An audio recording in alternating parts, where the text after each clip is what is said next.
Hi అండి. ఇదిగో పొట్టు మినపప్పు అండి. ఇది కడిగేటప్పుడు ఇట్లా డైరెక్ట్ మోరీలు వేస్తే మోరీ జామ్ అయిపోద్దండి.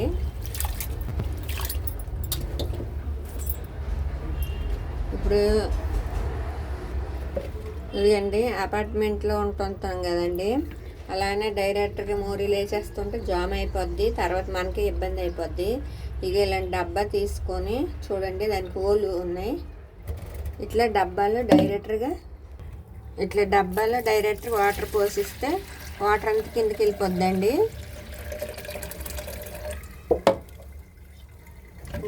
వాటర్ అంతా కిందకి వెళ్ళిపోద్ది. చూడండి, ఈ పొట్టు అంతా ఉండిపోద్దండి. అట్లయితే మోరు జామ్ అవ్వదు. చూడండి, వాటర్ అంతా ఎట్లా పోతుంది కిందికి, ఇందులో పొట్టు మొత్తం ఉండిపోద్దండి. ఇట్లా ఈజీగా కడిగేసి అసలు మోరీలోకి ఏమాత్రం కూడా వెళ్ళదు. చూడండి, ఇదిగోండి. మళ్ళీ ఎప్పటికప్పుడు తీసి ఇట్లా ఇగో కవర్లో వేసేయాలండి. అలా అయితే మోరీ జామ్ అవ్వదు. కొంతమంది ఏం చేస్తారంటే రెంట్కే కదా ఉన్నామన్నట్టు మోరీలు ఎలా పెడితే అలా వేసేస్తారండి. అలాగే వేయకూడదు. మనం ఇంట్లో ఉంటాం కాబట్టి మనకి ప్రాబ్లం అయిపోద్ది. అలా అస్సలు ఎప్పుడు వేయకూడదండి. ఇదండి, ఇట్లా ఏదైనా చెత్త ఏదైనా ఇట్లా వేసి ఇలా డైరెక్ట్ తీస్తే బాగుంటుందండి. ఏదైనా మనం రెంట్కున్నా అని చెప్పైనా మన ఇల్లులాగా అనుకుంటా చెయ్యాలండి. ఇదిగోండి, వాటర్ అంతా కిందకి పోతుంది.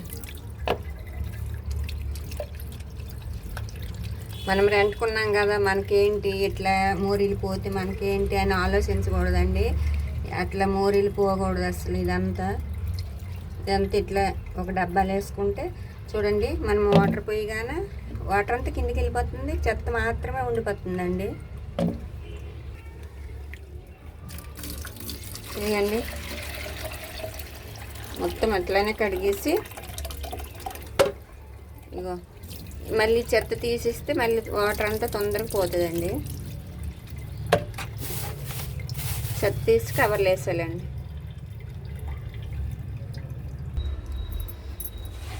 ఇదిగండి పప్పు అయితే మేమైతే ఇట్లా కడుగుతాను. ఇప్పుడు చూడండి ఎంత పప్పు వచ్చింది, అస్సలు మోరీలోకి పోలేదండి. ఇదండి, అంతేకాదండి, ఇట్లా పొట్టు తీస్తే మీ ఇంటి దగ్గరలో ఆవులు బర్రెలు ఉన్నా కూడా ఇలాగ ఇచ్చేవచ్చండి. అవి తింటాయి కూడా, ఇవి అది కూడా మంచిదని.